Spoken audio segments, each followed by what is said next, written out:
ক্যাল নিউপোর্টের লেখা deep work বইটা নিয়ে আজকে আমরা কথা বলবো। কিন্তু তার আগে একটা প্রশ্ন করা যাক। আমাদের সবারই তো কমবেশি অভিজ্ঞতাটা হয়, তাই না? একটা জরুরি কাজ নিয়ে বসেছি, কিন্তু 10 মিনিট পর আবিষ্কার করলাম আমি হয় ইমেল চেক করছি, না হয় ফোনের নোটিফিকেশন দেখছি। আমাদের মনোযোগটা যেন ক্রমাগত চুরি হয়ে যাচ্ছে।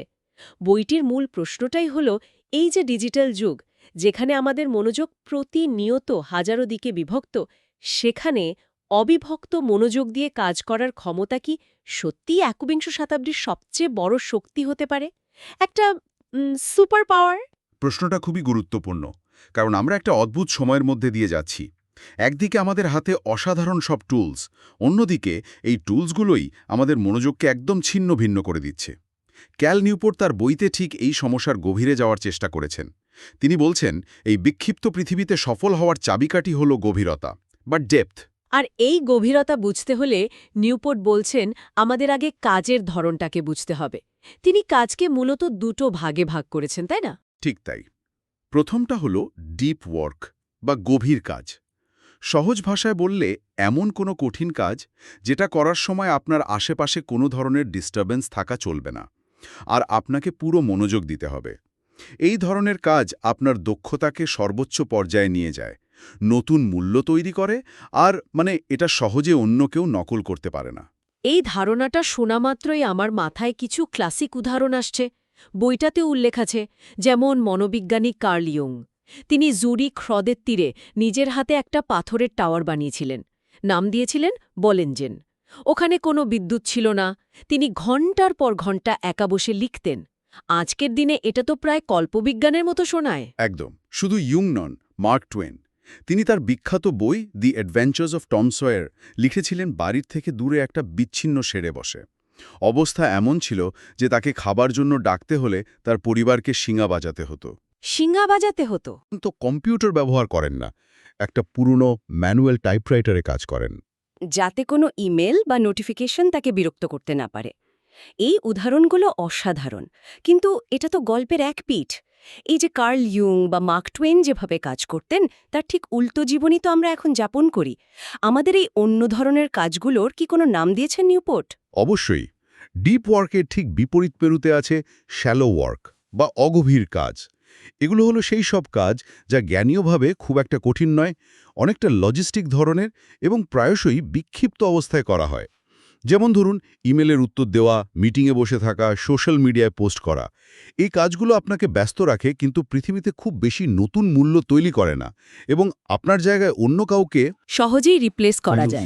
সহজেই রিপ্লেস করা যায়। আর এখানেই তো বিপদটা লুকিয়ে আছে। কারণ আমার তো মনে হয় আমাদের বেশিরভাগ কর্মজীবন এখন এই শ্যালো ওয়ার্ক দিয়েই ভর্তি। আপনি একদম সঠিক জায়গায় ধরেছেন। মেকিনসির একটা সমীক্ষা বলছে, একজন গড়পড়তা জ্ঞানকর্মী বা নলেজ ওয়ার্কার তার কাজের সময় 60%রও বেশি খরচ করেন ইলেকট্রনিক যোগাযোগ আর ইন্টারনেট সার্চিংয়ে। আর এর মধ্যে প্রায় 30% সময় যায় শুধু ইমেল পড়া আর উত্তর দেওয়ার পেছনে। 30%? তার মানে কাজের দিনের প্রায় 1/3 চলে যাচ্ছে শুধু ইমেলের পেছনে। এই পরিস্থিতি তো ডিপ ওয়ার্কের জন্য একেবারে অনুকূল নয়। কারণ গভীর কাজের জন্য তো দীর্ঘ সময় ধরে নিরবিচ্ছিন্ন চিন্তাভাবনা প্রয়োজন।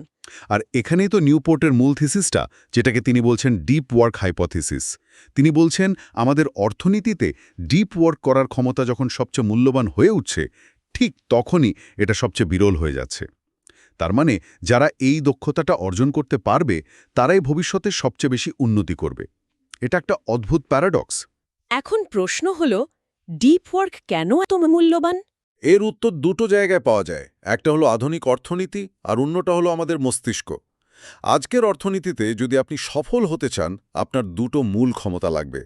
এক, খুব দ্রুত কঠিন জিনিস শেখার ক্ষমতা, আর দুই, এলিট বা সেরা স্তরে কাজ করার এবং উৎপাদন করার ক্ষমতা।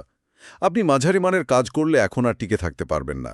এই যেমন বইটাতে নেক সিলভারের মতো নির্বাচনী পূর্বাভাসদাতা বা ডেভিড হ্যানসেনের মতো প্রোগ্রামারদের উদাহরণ দেওয়া হয়েছে। তারা এমন জটিল বিষয় নিয়ে কাজ করেন যা সাধারণ মানুষ সহজে বুঝতে পারে না। অর্থনীতিবিদ শর্ভিন রোজেনের একটা তত্ত্ব আছে, সুপারস্টার এফেক্ট। তিনি বলছেন যে কোনো ক্ষেত্রে সেরা প্রতিভার চাহিদা সবসময়ই অসামান্যভাবে বেশি থাকে। মানে আপনি 10 জন মাঝারি মানের গিটারিস্ট দিয়ে তো আর একজন জিমি হেন্ড্রিক্সের সমান কাজ করাতে পারবেন না। ঠিক, আর প্রযুক্তি এই সুপারস্টার এফেক্টকে আরও বাড়িয়ে তুলেছে। আর এই দুটো ক্ষমতা মানে দ্রুত শেখা আর সেরা স্তরে কাজ করা অর্জন করার জন্য ডিপ ওয়ার্ক অপরিহার্য। প্রথমে আসি শেখার বিষয়। আমরা যখন কোনো কঠিন বিষয় শিখতে চাই, যেমন একটা নতুন প্রোগ্রামিং ল্যাঙ্গুয়েজ বা কোনো বাদ্যযন্ত্র, তখন আমাদের ডেলিবারেট প্র্যাকটিস বা ইচ্ছাকৃত অনুশীলনের প্রয়োজন হয়। আর এর প্রথম শর্তই হল বিক্ষেপমুক্ত গভীর মনোযোগ। এর পেছনের বিজ্ঞানটাও তো বেশ আকর্ষণীয়। মস্তিষ্কের নিউরনের সাথে এর কোনো সম্পর্ক আছে, তাই না? হ্যাঁ, এর একটা স্নায়বিক ব্যাখ্যাও আছে। যখন আমরা একটা নির্দিষ্ট দক্ষতার ওপর মনোযোগ দিই, তখন আমাদের মস্তিষ্কের নির্দিষ্ট সার্কিটগুলো বারবার সক্রিয় হয়। এই প্রক্রিয়াটা অলিগোডেন্ড্রোসাইট নামক কোষকে উৎসাহিত করে। আচ্ছা। এই কোষগুলো নিউরনের চারপাশে মায়োলিন নামে একটা সাদা চর্বিযুক্ত স্তর তৈরি করে। ও আচ্ছা আচ্ছা, অনেকটা বৈদ্যুতিক তারের ইনসুলেশনের সাথে তুলনা করা যায়। একদম ঠিক ধরেছেন। এই মায়োলিন স্তর যত পুরু হয়, সেই সার্কিটের মধ্যে দিয়ে তথ্য তত দ্রুত এবং নির্ভুলভাবে চলাচল করে। অর্থাৎ সেই দক্ষতাটা আপনার মস্তিষ্কে স্থায়ী হয়ে যায়। তার মানে আমি যদি ফেসবুক খোলা রেখে প্রোগ্রামিং শেখার চেষ্টা করি, তাহলে আমার মস্তিষ্কের অনেকগুলো সার্কিট একসাথে অল্প অল্প করে সক্রিয় হচ্ছে। ফলে প্রোগ্রামিংয়ের জন্য যে নির্দিষ্ট সার্কিটটা, সেটা যথেষ্ট শক্তিশালী হওয়ার সুযোগ পাচ্ছে না, আর মায়োলিন স্তরও ঠিকমতো তৈরি হচ্ছে না। আমি আসলে শেখার নামে নিজের সময় নষ্ট করছি।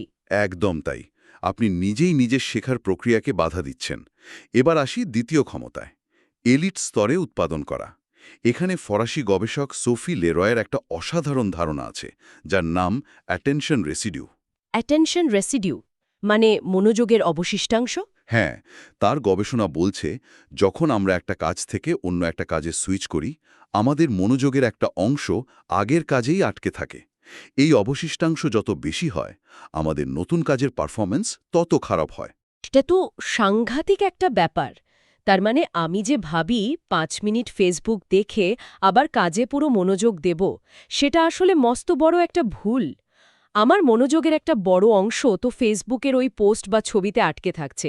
সোজা কথায়, আমরা যখন মাল্টিটাস্ক করি, আমরা আসলে স্বেচ্ছায় নিজেদের আইকিউ কমিয়ে ফেলছি। ঠিক এই কথাটাই নিউপোর্ট বলতে চেয়েছেন। প্রতি 10 মিনিটে একবার ইমেল চেক করার মতো সাধারণ অভ্যাসও আমাদের জ্ঞানীয় ক্ষমতাকে মারাত্মকভাবে কমিয়ে দেয়। কারণ প্রতিবার ইমেল চেক করে আবার মূল কাজে ফেরার সময় আমাদের মনোযোগের একটা বড় অংশ আগের ইমেলগুলো নিয়ে ভাবতে থাকে। এই মনোযোগের অবশিষ্টাংশ আমাদের গভীর চিন্তার ক্ষমতাকে নষ্ট করে দেয়। বেশ, তাহলে এটা পরিষ্কার যে ডিপ ওয়ার্ক একটা সুপার পাওয়ার। কিন্তু এখানেই আমার আসল প্রশ্নটা আসছে। যদি এটা এতই মূল্যবান হয়, তাহলে আজকের দিনের অফিস বা সংস্থাগুলো কেন এটিকে উৎসাহিত করে না? বরং আমরা তো উল্টো চিত্রই দেখতে পাই। Open office plan, instant messaging, এগুলো তো মনোযোগ নষ্ট করার জন্যই যেন তৈরি করা হয়েছে। এটাই তো সবচেয়ে বড় বিরোধাভাস। আর এর পেছনে কয়েকটি গভীর কারণ আছে। প্রথম কারণটিকে নিউপোর্ট বলছেন মেট্রিক ব্ল্যাক হোল। এর মানে হল বিক্ষেপের ফলে যে ক্ষতিটা হচ্ছে বা গভীরতার ফলে যে লাভটা হচ্ছে, সেটা সহজে সংখ্যা দিয়ে পরিমাপ করা যায় না। আচ্ছা। আপনি কটা ইমেলের উত্তর দিলেন সেটা মাপা যায়, কিন্তু একটা বড় সমস্যার সমাধান করতে আপনার কতটুকু গভীর মনোযোগ লাগলো সেটা তো আর স্প্রেডশিটে দেখানো যায় না। আর যা মাপা যায় না, ব্যবসায়িক জগতে তার কোনো গুরুত্ব দেওয়া হয় না। কিন্তু অনেক কোম্পানি তো বলবে যে ওপেন অফিস সহযোগিতার জন্য জরুরি, এতে নাকি সৃজনশীলতা বাড়ে, নতুন আইডিয়া জন্মায়। এই ধারণার সঙ্গে ডিপ ওয়ার্কের দর্শনকে কিভাবে মেলানো যাবে? এটা একটা খুব প্রচলিত কিন্তু ভুল ধারণা। সহযোগিতা অবশ্যই দরকারি, কিন্তু তার জন্য সারাদিন ধরে সবাইকে বিক্ষিপ্ত রাখার কোনো প্রয়োজন নেই। আসল সমস্যাটা হলো সহযোগিতা বা কোলাবোরেশন একটা দৃশ্যমান জিনিস। ঠিক। দুজনকে কথা বলতে দেখা যায়, কিন্তু একজন মানুষ যে ডেস্কে বসে চুপচাপ গভীর চিন্তা করছে সেটা অদৃশ্য। সংস্থাগুলো এই অদৃশ্য কিন্তু মূল্যবান কাজটাকে উপেক্ষা করে দৃশ্যমান কিন্তু অগভীর কাজকে গুরুত্ব দেয়। বুঝতে পারছি। দ্বিতীয় কারণটা হলো অল্প প্রতিরোধের নীতি বা the principle of least resistance. যখন কোনো কাজের ফলাফল স্পষ্টভাবে পরিমাপ করা কঠিন হয়ে যায়, তখন মানুষ স্বাভাবিকভাবেই সবচেয়ে সহজ কাজটি বেছে নেয়।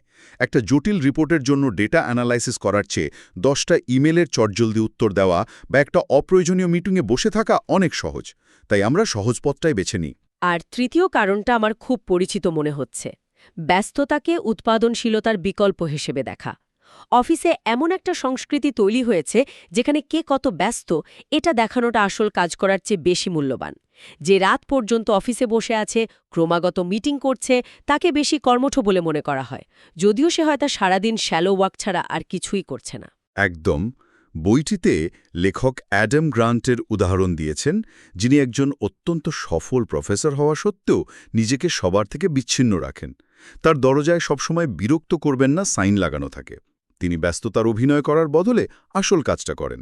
আর শেষ কারণটি হল ইন্টারনেটের সংস্কৃতি বা the cult of the internet. এর আরেক নাম টেকনোপলি। এটা এমন একটা বিশ্বাস যে ইন্টারনেট বা প্রযুক্তি সম্পর্কিত যে কোনো কিছুই আধুনিক, উদ্ভাবনী এবং প্রয়োজনীয়। বইয়ের ওই উদাহরণটা আমার দারুণ লেগেছিল। একটা রেফ্রিজারেটেড সাপ্লাই কোম্পানির ট্রাকের পেছনে স্টিকার লাগানো, ফেসবুকে আমাদের লাইক করুন। এটা তো অ্যাবসার্ড। একটা সাপ্লাই কোম্পানির ব্যবসার সাথে ফেসবুকে লাইক পাওয়ার কি সম্পর্ক থাকতে পারে? কিন্তু ওই যে ইন্টারনেট মানেই ভালো, এই অন্ধবিশ্বাসের কারণেই তারা এটা করছে। ঠিক তাই। এই 4টি কারণ মিলিয়ে এমন একটা পরিবেশ তৈরি হয়েছে যা ডিপ ওয়ার্কের সম্পূর্ণ পরিপন্থী। বেশ, তাহলে পরিস্থিতিটা বেশ হতাশাজনক। পুরো পৃথিবীটাই যেন আমাদের মনোযোগ কেড়ে নেওয়ার জন্য তৈরি। এই অবস্থায় আমরা সাধারণ মানুষ কিভাবে ডিপ ওয়ার্ককে আমাদের জীবনের অংশ করতে পারি? আমাদের লড়াইটা শুরু করতে হবে কোথা থেকে? নিউপোর্ট এখানে কয়েকটি খুব কার্যকরী কৌশলের কথা বলেছেন। তিনি বলছেন, সবার আগে আমাদের কাজের একটা দর্শন বা ফিলোসফি ঠিক করতে হবে। কারণ একজনের জন্য যা কাজ করবে আরেকজনের জন্য তা নাও করতে পারে। তিনি মোট 4টে দর্শনের কথা বলেছেন। প্রথমটা তো খুব এক্সট্রিম, তাই না?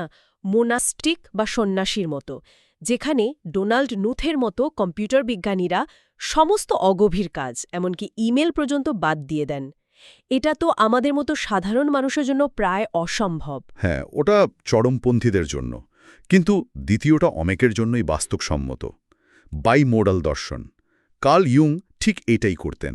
বছরের নির্দিষ্ট কিছু সময়ের জন্য তিনি তার পাথরের টাওয়ারে গিয়ে গভীর কাজে পুরোপুরি নিমগ্ন হতেন, আর বাকি সময়টা শহরে ফিরে এসে স্বাভাবিক জীবনযাপন করতেন।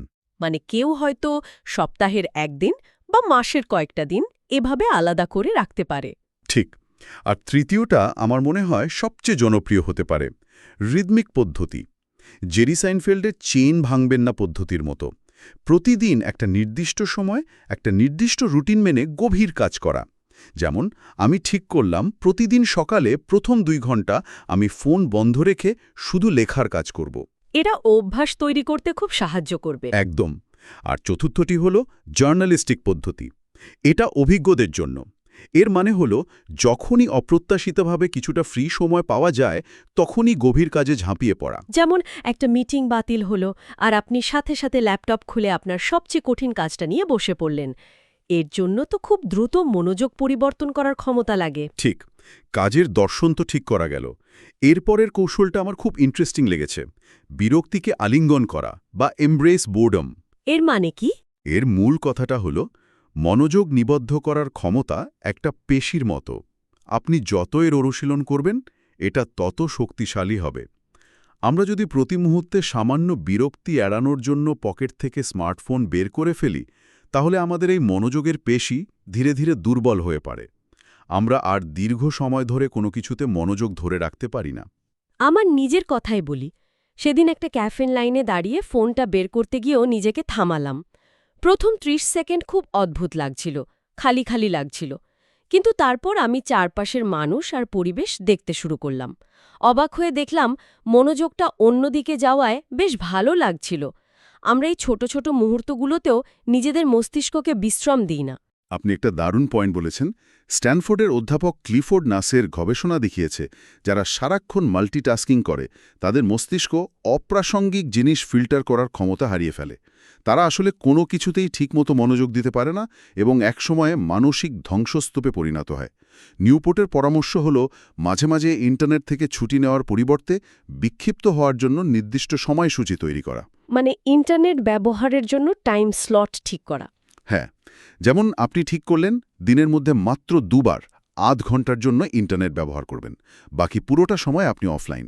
এটা আপনার মনোযোগের পেশিকে অনেক শক্তিশালী করবে। আর শেষ কৌশলটা হয়তো আমাদের কর্মজীবন এবং ব্যক্তিগত জীবনের মধ্যে ভারসাম্য আনার জন্য সবচেয়ে জরুরি। কর্মদিবসের একটি নির্দিষ্ট শেষ সময় রাখা, যেমন বিকেল 5:30টার পর আর কোনো কাজ নয়। হ্যাঁ, একে বলা হয় ফিক্সড শিডিউল প্রোডাক্টিভিটি।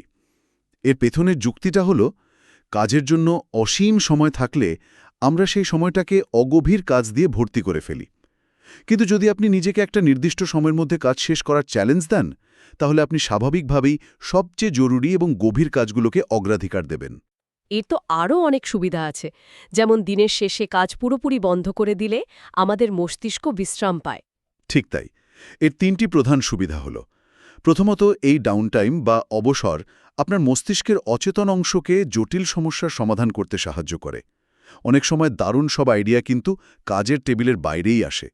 দ্বিতীয়ত, এটি আমাদের মনোযোগের শক্তিকে পুনরুদ্ধার করে, যা পরের দিনের কাজের জন্য জরুরি। আর তৃতীয়ত, দিনের শেষে দেরিতে যে কাজগুলো আমরা করি সেগুলো সাধারণত অগভীর এবং কম মূল্যবান হয়, তাই সেগুলো না করলেও খুব বেশি ক্ষতি হয় না। এই অভ্যাসটা কার্যকর করার জন্য বইতে একটা শাটডাউন রিচুয়াল বা দিনের কাজ শেষ করার নিয়ম তৈরির কথা বলা হয়েছে। এটা বেশ কার্যকর মনে হয়েছে আমার কাছে। খুবই কার্যকর। দিনের শেষে ল্যাপটপ বন্ধ করার আগে 10 মিনিট সময় নিয়ে সমস্ত অসমাপ্ত কাজ পর্যালোচনা করা এবং পরের দিনের জন্য একটা সুস্পষ্ট পরিকল্পনা তৈরি করা। এটা করলে আপনার মস্তিষ্ক একটা সংকেত পায় যে আজকের মতো কাজ শেষ এবং সবকিছু নিয়ন্ত্রণে আছে। এটা জাইগার্নিক এফেক্ট মোকাবেলায় সাহায্য করে। জাইগার্নিক এফেক্ট। হ্যাঁ, এটা হলো অসমাপ্ত কাজের প্রতি আমাদের মনের এক ধরনের স্বাভাবিক ঝুঁক, যা আমাদের ছুটির সময়ও কাজের চিন্তা মাথায় ঘুরাতে থাকে। একবার পরিকল্পনা তৈরি হয়ে গেলে মন শান্ত থাকে এবং আপনি সত্যিকারের বিশ্রাম নিতে পারেন। পুরো আলোচনাটা থেকে একটা জিনিস খুব পরিষ্কার, ডিপ ওয়ার্ক কেবল একটা পুরনো দিনের অভ্যাস নয়। এটা একবিংশ শতাব্দীর বিক্ষিপ্ত পৃথিবীতে টিকে থাকা এবং সফল হওয়ার জন্য একটা অপরিহার্য দক্ষতা। শুধু সাফল্য নয়, একটা অর্থপূর্ণ জীবনযাপনের জন্য এটা জরুরি। কারণ ক্রমাগত অগভীর কাজে ব্যস্ত থাকা আমাদের এক ধরনের শূন্যতা আর অতৃপ্তি দেয়। অন্যদিকে গভীর কাজ আমাদের নিজেদের সেরাটা বের করে আনতে সাহায্য করে, যা আমাদের আত্মবিশ্বাস এবং সন্তুষ্টি বাড়ায়। বিল গেটস থেকে শুরু করে কার্ল ইয়ং পর্যন্ত ইতিহাসের সফল ব্যক্তিরা সবাই এই গভীরতার শক্তিকে কাজে লাগিয়েছেন। বইটির একটি মূল বার্তা হল a deep life is a good life, অর্থাৎ একটি গভীর জীবনই একটি ভালো জীবন। আজকের এই আলোচনা শেষে শ্রোতাদের জন্য একটা প্রশ্ন রেখে যেতে চাই। আমরা তো এতক্ষণ মূলত পেশাগত জীবন নিয়েই কথা বললাম, কিন্তু ব্যক্তিগত জীবনে আমাদের সম্পর্কে, শখে এবং আত্ম-উন্নতিতে এই গভীর জীবনযাপনের অর্থ কী হতে পারে? অগভীরতার আকর্ষণ ত্যাগ করে গভীরতার এই অন্বেষণ কি আমাদের আরও পরিপূর্ণ মানুষ করে তুলতে পারে?